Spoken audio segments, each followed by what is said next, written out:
আসসালামু আলাইকুম ওয়া রাহমাতুল্লাহি ওয়া বারাকাতুহু।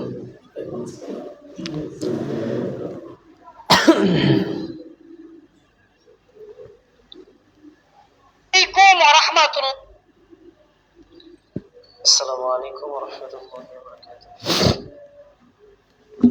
আলহামদুলিল্লাহি ওয়াহদাহু ওয়াসসালাতু ওয়াসসালামু আলা মান লা নাবিয়্যা বা'দা ওয়া আলা আলিহি ওয়া আসহাবিহি আজমাইন ওয়া মান তাবি'আহুম বিইহসানিন ইলা ইয়াউমিদ্দিন, আম্মা বা'দ। فأعوذ بالله من الشيطان الرجيم. بسم الله الرحمن الرحيم. قال الله تعالى في كلامه المجيد والفرقانه الحميد: أعوذ بالله من الشيطان الرجيم. بسم الله الرحمن الرحيم. إن الذين فرقوا دينهم وكانوا شيعا كل حزب بما لديه فرحون.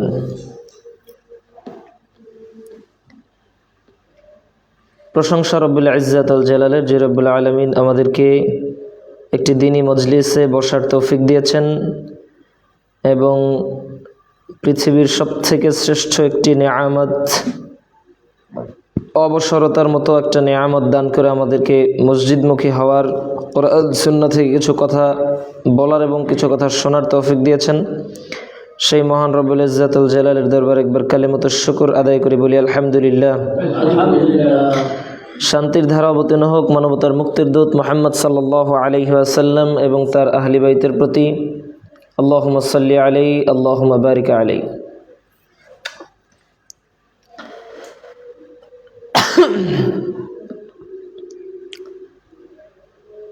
আজকে আমাদের আলোচনার সংক্ষিপ্ত বিষয়বস্তু হচ্ছে যে মুসলিম উম্মার ঐক্য এবং বিভক্তির কারণ। ইসলামের সূচনা লগ্ন থেকে মুহাম্মদ সাল্লাল্লাহু আলাইহি সাল্লামের যুগ থেকে শুরু করে তাবেঈনদের যুগ পর্যন্ত এবং তাবেঈনদের যুগ পর্যন্ত, মাঝখানে সাহাবী এবং তাবেঈ, এই তিন যুগ অথবা চার যুগ পর্যন্ত ইসলামের মধ্যে উল্লেখযোগ্য কয়েকটি ফিরকার মধ্যে একটি হচ্ছে শিয়া, একটা হচ্ছে যাদেরকে রাফিজি বলা হয়, আর একটা হচ্ছে খারিজি। এই দুইটা সবচেয়ে বেশি ছিল। এমনকি আলী ইবনে আবি তালিব রাদিয়াল্লাহু তাআলা আনহু যখন খেলাফত প্রাপ্ত হলেন, তখন মূলত এই ফিরকা দুইটা সবচেয়ে বেশি প্রভাব বিস্তার করে আর কি। এমনকি এটা নিয়ে আলী রাদিয়াল্লাহু তাআলার সাথে যুদ্ধ হয়েছে অনেক, তাদের অনেককে তিনি হত্যা করেছেন। এজন্য তিনি হাদিসে একটু অন্যভাবে সম্মানিত। তো ব্যাপার হচ্ছে যে আমাদের মধ্যে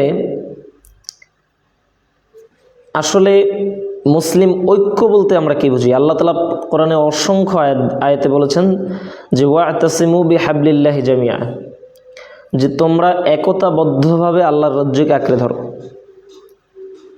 আল্লাহ তাআলা এছাড়াও অনেক আয়াতে বলছেন যে একত্রিতভাবে, একতাবদ্ধভাবে থাকো। অন্য আয়াতে বলছে যে কান্নাহুম বুনিয়ানুম মারসুস, এমনভাবে একজনের সাথে আরেকজন লেগে থাকো, জামায়াতবদ্ধ থাকো, সঙ্গবদ্ধ থাকো, যেভাবে দেয়াল একটা ইট আর একটা ইটের সাথে লেগে থাকে। এটা আল্লাহ কোরআনে বলছে।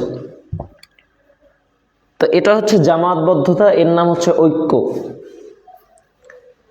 এখন ব্যাপার হচ্ছে যে আমাদের সমাজে এই টোটাল সিস্টেমটাকে আমরা উল্টাভাবে বুঝি। আল্লাহ তাআলা বললেন যে তোমরা ঐক্য করো, কিন্তু আমরা এর অর্থ বুঝতে পারলাম যে তোমরা দলাদলি করো। একটা হচ্ছে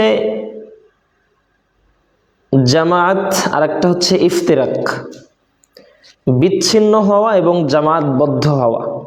এই দুইটার বাংলা অর্থ হচ্ছে দলাদলি না করা এবং ঐক্যের সাথে থাকা। কিন্তু আমরা এইটার অর্থ নিয়েছি যে একাকী না থাকা। ইফতিরাক মানে হচ্ছে একাকী, এটা একটা ভুল অর্থ। ইফতিরাক শব্দের অর্থ হচ্ছে দলাদলি করা। ফিরকা, হিজব, কওম, এই প্রত্যেকটা শব্দের অর্থ হচ্ছে দল। মানুষের মতের ভিত্তিতে যে দলগুলো গড়ে ওঠে, প্রত্যেকটা দলই হচ্ছে ফিরকা, প্রত্যেকটা দলই হচ্ছে কওম, প্রত্যেকটা দলই হচ্ছে হিজব। আর জামাআত মানে হচ্ছে যেইটার মধ্যে টোটালি কোনো দলই নেই অথচ ঐক্য। এইটার উদাহরণ আমরা অন্যভাবে নিতে পারি। যেমন ধরেন রাসূল সাল্লাল্লাহু আলাইহি ওয়াসাল্লাম বলছেন যে আলাইকুম বিল জামাআ, তোমরা একতাবদ্ধভাবে থাকো। অন্য হাদিসে আল্লাহ রাসূল বলছেন যে ইযা কানা সালাসাতুন মিন ক্বরিয়া, যদি কোনো গ্রামে 3 জন ব্যক্তি থাকে, এই হাদিসটা বলছেন যদি কোনো গ্রামে 3 জন ব্যক্তি থাকে, আর এই 3 জন ব্যক্তি যদি আজান একামত দিয়ে সালাত প্রতিষ্ঠা না করে, আজান একামত দিয়ে সালাতের জামাত প্রতিষ্ঠা না করে 3 জন, তা আল্লাহ রাসূল বলছেন যে ওদেরকে শয়তান ওইভাবে ধ্বংস করে দিবে যেভাবে একটা ভেড়ার পালকে, বিচ্ছিন্ন ভেড়ার পালের উপরে একটা নেকড়ে আক্রমণ করে।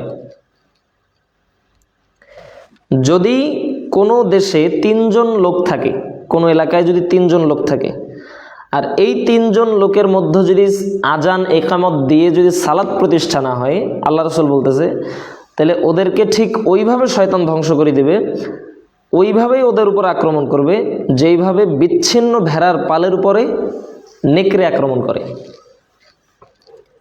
তার মানে হচ্ছে সংক্ষেপে যে ইসলামী ঐক্যের সর্বপ্রথম ধাপ হচ্ছে জামাত, মসজিদে সালাতের জামাতের সাথে থাকা। এটা হচ্ছে সর্বনিম্ন ধাপ। জামাতবদ্ধ থাকার প্রথম ধাপ কোনটা? মসজিদের জামাতের সাথে থাকা। আল্লাহ রাসূলের এই কথা থেকে এটাই বোঝা যায়। আর সর্বোচ্চ ধাপ কি?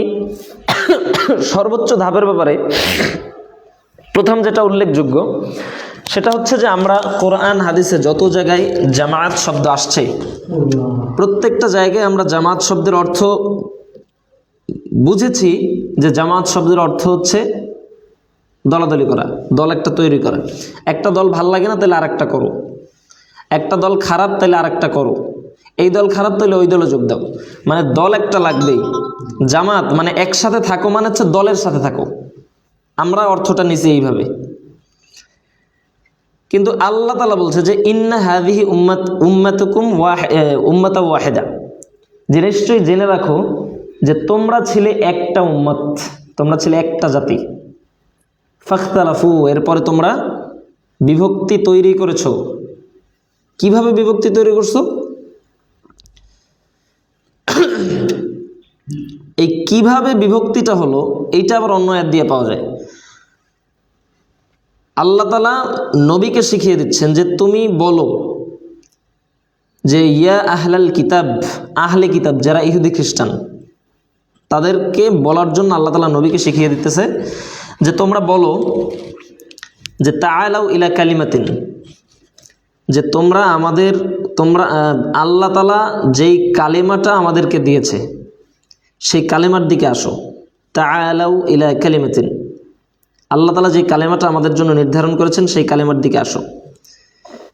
সাওয়াইম বাইনানা ওয়া বাইনাকুম, যদি এই কালেমাটা তোমরা গ্রহণ করো, এই কথাটা যদি তোমরা গ্রহণ করো, তাহলে এই কথাটা তোমাদের মধ্যে আর আমাদের মধ্যে এক করে দিবে।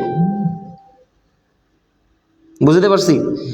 যতক্ষণ না তোমরা এই কথাটা গ্রহণ না করবা ততক্ষণ পর্যন্ত তোমাদের মধ্যে আমাদের মধ্যে বিভেদ।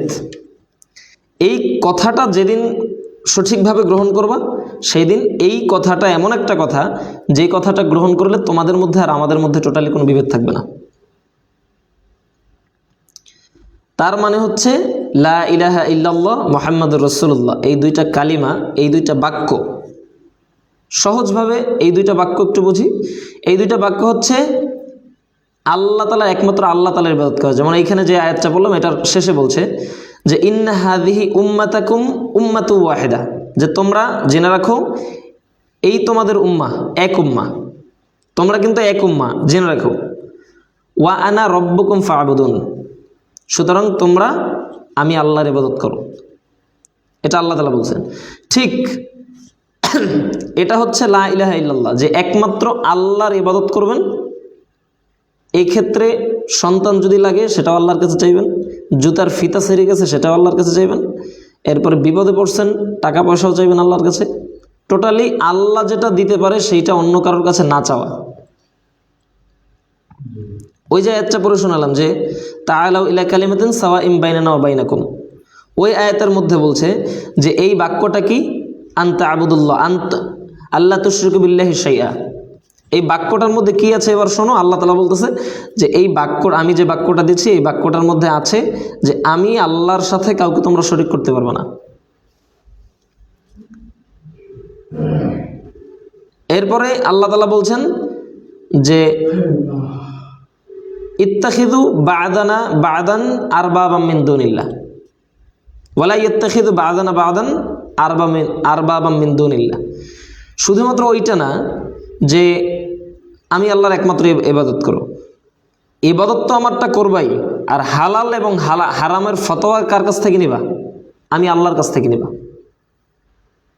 এই কালেমাটার মধ্যে এইটা আছে। তো যদি আজকে কেউ বলে যে গরুর মাংস খাওয়া হারাম, এই কথা যদি কেউ বলে, তাহলে ওই কালিমাটা সে গ্রহণ করলো না। যদিও সে সালাত আদায় করে, যদিও সে সিয়াম পালন করে, তাহলে ওই কালিমাটা যেহেতু সে গ্রহণ করলো না, তার মধ্যে আমার মধ্যে মিউচুয়ালটা হলো না, মিলল না আর কি। যেহেতু আল্লাহ তাআলা বলছে যে এইটা যদি গ্রহণ করো, আর এই কালিমা গ্রহণের শর্ত কি, আমার সাথে কাউকে শরীক করবো না, আর হালাল হারামের মাসালা কার কাছ থেকে নেবা? আল্লাহর কাছ থেকে নেবা। তার মানে এটা হচ্ছে ঐক্যের সূত্র। এই সূত্র যদি কেউ মেনটেন না করে, তাহলে সে আর আমাদের মধ্যে বিভক্তি এমনিতেই তৈরি হয়ে যাবে। মূলত কালিমাটা, এই যে ইসলামী আকীদা, ইসলামী বিশ্বাস, এই কালিমাটা আপনাকে দেয়াই হয়েছে বিভক্তির কারণে।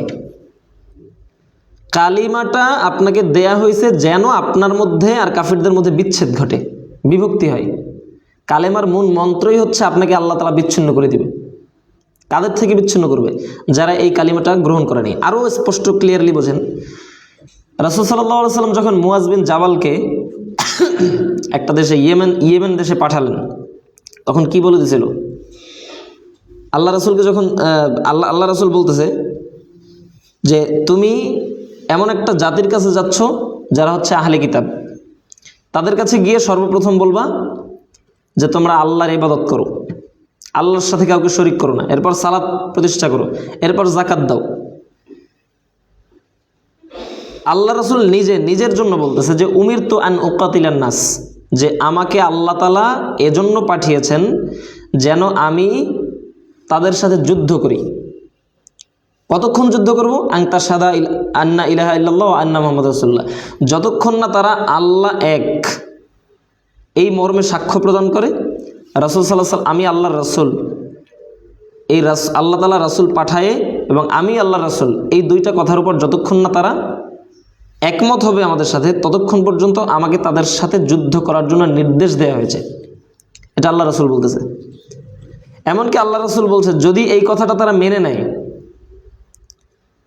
তাহলে আমার থেকে তাদের সম্পদ এবং তাদের জীবন বেঁচে গেল। এটা আল্লাহ রাসূলের নিজের মুখের কথা, যে এই বাক্য দুইটা যদি মেনে নেয়, তাহলে আমার কাছ থেকে তাদের সম্পদ এবং তাদের জীবনকে, এই দুইটা জিনিসকে তারা আমি মুহাম্মদ সাল্লাল্লাহু আলাইহি ওয়াসাল্লামের কাছ থেকে নিরাপদ করে নিল।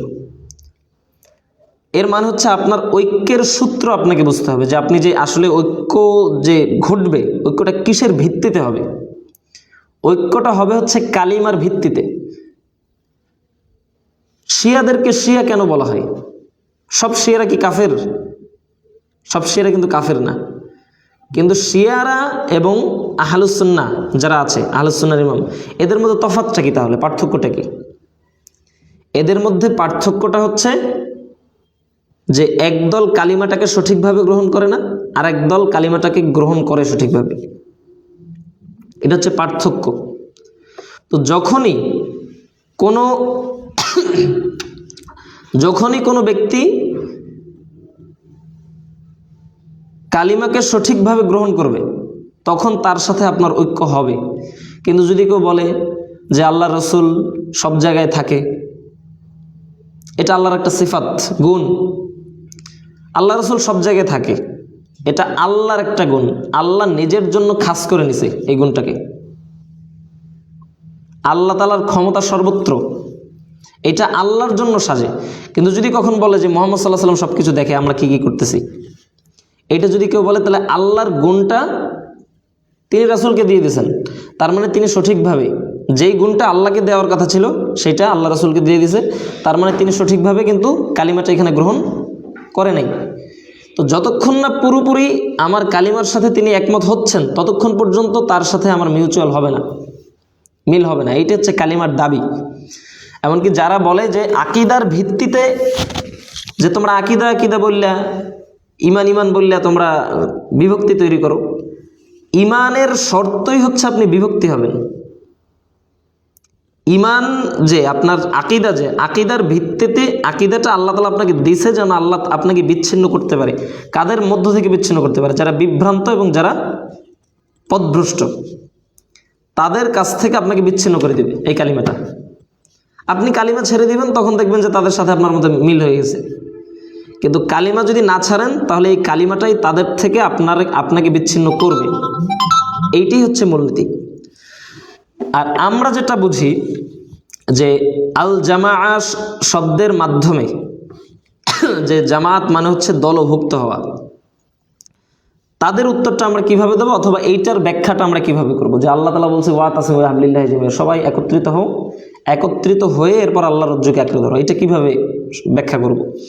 এটার ব্যাখ্যা হচ্ছে ওইভাবে যে রাসূল সাল্লাল্লাহু আলাইহি সাল্লামকে যখন হুযায়ফা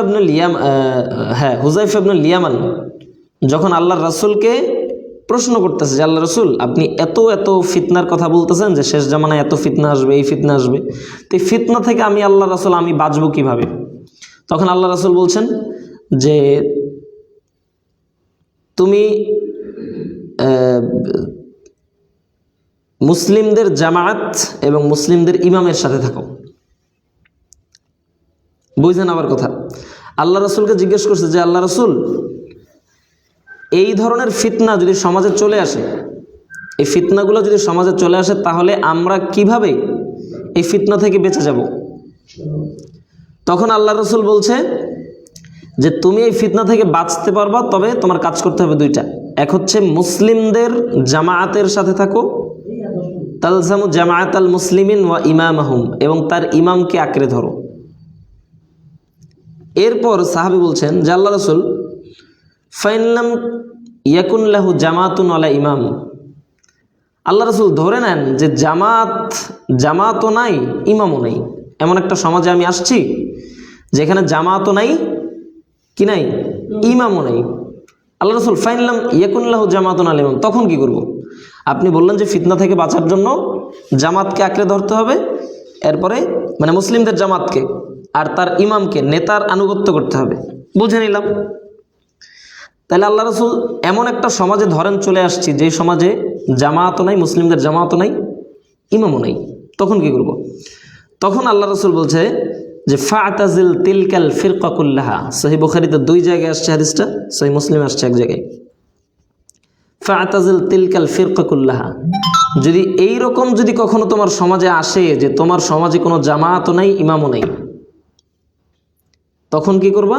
ফাতাজিল তিলকাল ফিরকা কুল্লাহা, সকল দলমত থেকে নিজেকে একা করে নাও।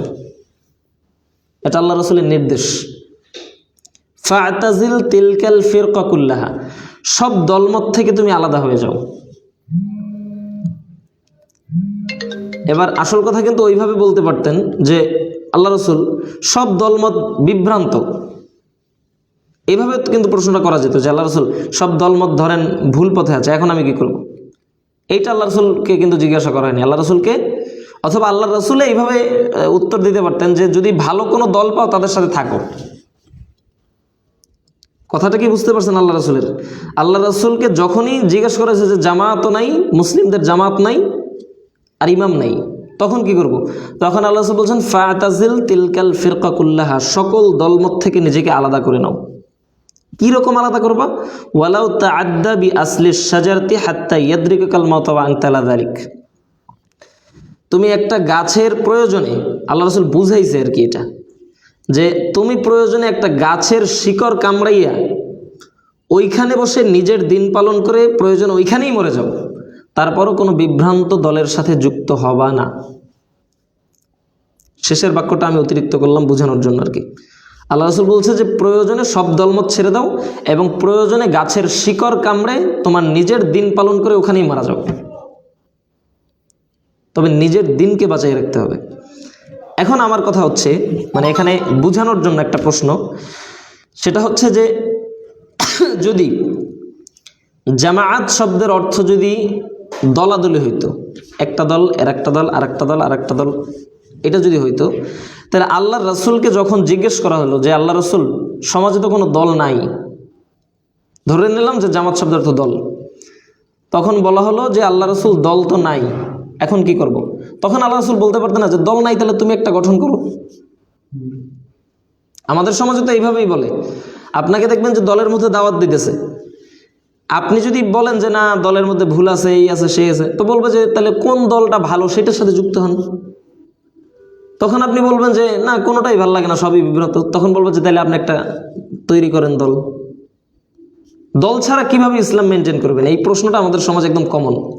দল ছাড়া ইসলাম করা যায় না, কিন্তু আল্লাহর রাসূল স্পষ্ট বলে দিলেন যে তুমি সমাজে যদি ওই যে জামায়াত শব্দ, জামায়াত আল মুসলিমিন, ওই জামায়াত আল মুসলিমিনের ব্যাখ্যা হচ্ছে যে জামায়াত আল মুসলিম বলা হচ্ছে এই রাষ্ট্র কাঠামোকে, রাষ্ট্র কাঠামো।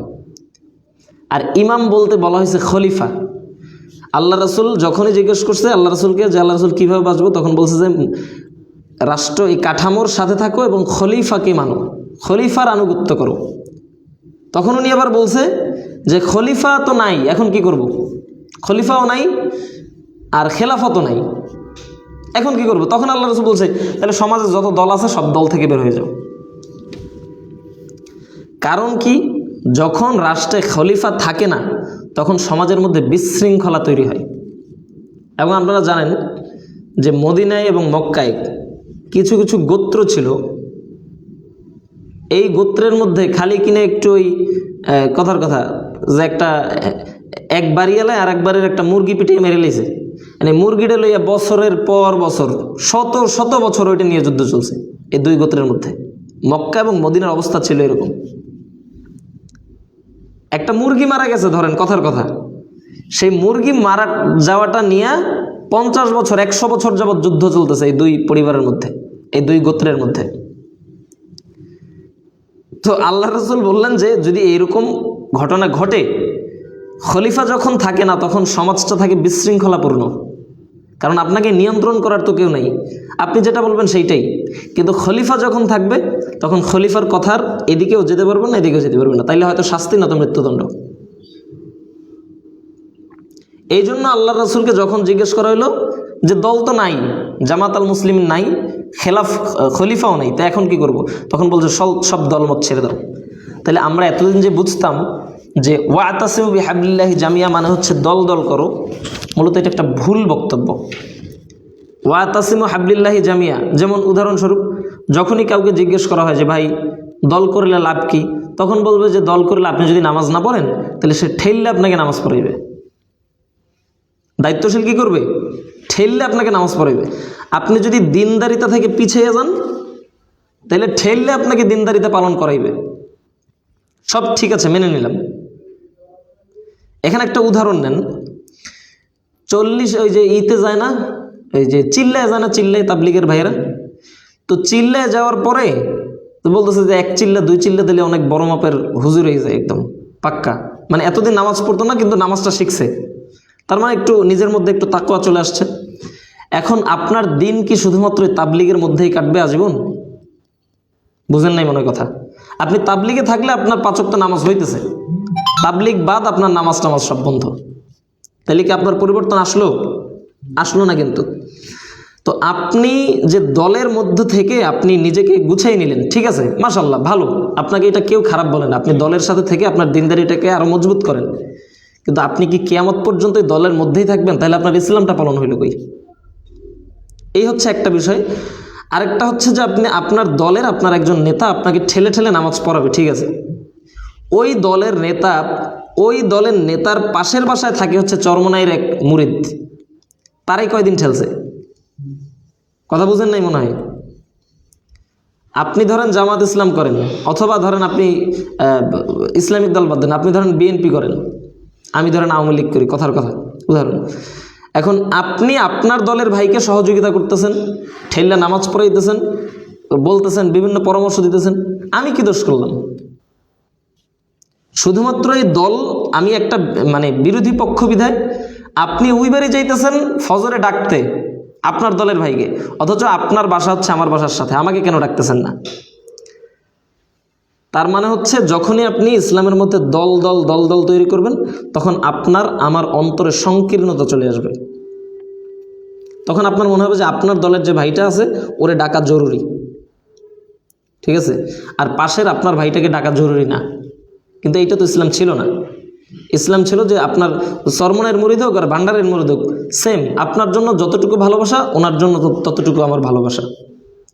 এইটা যখন সেম হয়ে যাবে, তখন আপনি এই যে যেটাকে আল ওয়ালা এবং আল বারা বলা হয়, আল্লাহর জন্য ভালোবাসা এবং আল্লাহর জন্য রাগ, আল হুব্বু ফিল্লাহ ওয়াল বুগদু ফিল্লাহ, যে আল্লাহর জন্য রাগ এবং আল্লাহর জন্য ভালোবাসা, সেইটার পরিপূর্ণ এখানে চলে আসলো এবং আপনার ঐক্যটাও তৈরি হয়ে গেল। নিজের জায়গা থেকে আপনি প্রত্যেক ভাইকে ঠিক ওইভাবে যদি দাওয়াত দেন, যেভাবে আপনি একটা দলের মধ্য থেকে দাওয়াত দেন, তাইলে তো আপনার একটা ঐক্য কায়েম হয়ে যায় বিশাল। কিন্তু আপনি এটাকে দলের মধ্যে আটকে রাখতেছেন, এই প্রসেসটাকে টোটাল দলের মধ্যে রাখতেছেন। তার মানে আপনার দলের মধ্যে যারা যারা আসবে তারা এটা মেনটেন করতে পারলো, বাকিরা আর মেনটেন করতে পারলো না। বিষয়টা এরকম। তো এই যে আমাদের একটা কনসেপ্ট, শেষ করি, আমাদের মূল কনসেপ্টটা হচ্ছে যে আল্লাহ তাআলা কোরআনে বলছে যে জামাতবদ্ধ হও। আমরা মনে করছি যে এখানে যে দলাদলি করো অথবা যে কোনো একটা দলে যুক্ত হও। এইটাকে যদি একদম শেষ একটা উদাহরণের মাধ্যমে বুঝিয়ে দিই, সেটা হচ্ছে একটা সিম্পল এক্সাম্পল, যে যদি কোনো ব্যক্তি বলে যে দলাদলি ছাড়া ইসলামের কোনো উপকার করা যাবে না, অথবা কোনো নিজের কোনো মতাদর্শটাকে প্রচার করা যাবে না, স্ট্যাবলিশড সমাজে করা যাবে না, তাহলে তাকে তাকাতে হবে এই যে হাদি ভাই যে মারা গেছে তার দিকে। ওনার টোটালি কোনো দলও ছিল না, কিছুই ছিল না, উনি ব্যক্তিগতভাবে ওনার নিজের মতাদর্শটাকে মানুষকে বুঝাইতেন। এমনকি উনি যেই প্রসেসে বুঝাইতেন, এইটাই হচ্ছে আমাদের ইসলামী সিস্টেম, সহজ কথা। আর যদি কোনো ব্যক্তি বলে যে দল ছাড়া কিভাবে মজলিসে শুরা কায়েম হবে, তাহলে তাকে তাকাতে হবে বাংলাদেশের এখন বর্তমান ইন্টারিম গভর্নমেন্টের দিকে, যে ইন্টারিম গভর্নমেন্টটা কোনো দল ছাড়াই গঠন হয়েছে, এখানে কোনো দলই আসে নেই। সুতরাং সর্বশেষ কথা হচ্ছে যে আল্লাহ তাআলা আমাদেরকে যে জামায়াতবদ্ধতার কথা বললেন, যে ঐক্যের কথা বললেন, সেই ঐক্যটা হচ্ছে দলহীন হবে, যেখানে কোনো দলাদলি থাকবে না। প্রত্যেকটা দলের একজন আমির না, জামাতের একজন আমির, চরমনের একজন আমির, এরপরে এনসিপির একজন আমির, এরপরে প্রত্যেকটা দলের একজন একজন আমির। আর হাদিসে আসছে যে ইদা বুইয়া লি খালিফাতাইনে ফাকতুলুল আওয়াখির মিনহুম, যে যখন কোনো রাষ্ট্রে যদি দুইজন খলিফা থাকে, তাহলে দ্বিতীয়জন খলিফা যে দাবি করবে তাকে হত্যা করো। এটা হলো বিধান। কোনো রাষ্ট্রে দুইজন খলিফা থাকতে পারবে না। তো যখন এই রাষ্ট্রে একটা খেলাফত, একটা দল ধরেন ক্ষমতায় গেল, গিয়া খেলাফত কায়েম করে ফেললো, বাকি যে দলগুলো আছে এই দলগুলো তখন কি করবে? এর আনুগত্য করবে? তো এর আনুগত্য না করলে তখন যদি কথার কথা জামাত ক্ষমতায় গেছে, এখন চরমনাইয়ের পীর তার আনুগত্য মানতেছে না, বলবো যে জামাত বিভ্রান্ত, ওদের আকীদার সাথে আমাদের আকীদা মিলে না, ঠিক আছে। এখন দ্বিতীয় যদি চরমনাই পীর দাঁড়াইয়া বলে যে আমিও আমির, তখন এই রাষ্ট্রে যে ক্ষমতায় থাকবে তার উচিত হচ্ছে দ্বিতীয় আমিরকে হত্যা করা। তাহলে তো খুনাখুনি হবে খালি। এই প্রসেসে যদি কেউ ইসলাম কায়েম এস্টাবলিশ করতে যায়, তাহলে খুনাখুনি ছাড়া আর কিছুই হবে না। তো এই জন্য আমাদের ঐক্যের ভিত্তি হচ্ছে আকীদা। যখন আপনার আকীদা পরিশুদ্ধ হবে, আল্লাহর উপরে সঠিক আকীদাটা আপনি অর্জন করবেন, তখন আপনার মধ্যে আর আমাদের মধ্যে টোটালি কোনো বিভেদ থাকবে না।